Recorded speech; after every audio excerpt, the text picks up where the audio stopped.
Unique style का super crispy bread pakora बनाएंगे।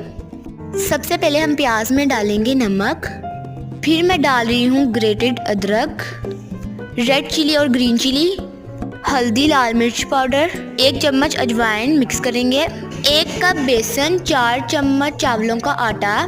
फिर हम इनको मिक्स करेंगे। ये देखिए मिक्स हो चुका है। अब हम इसके अंदर हरा धनिया डालेंगे।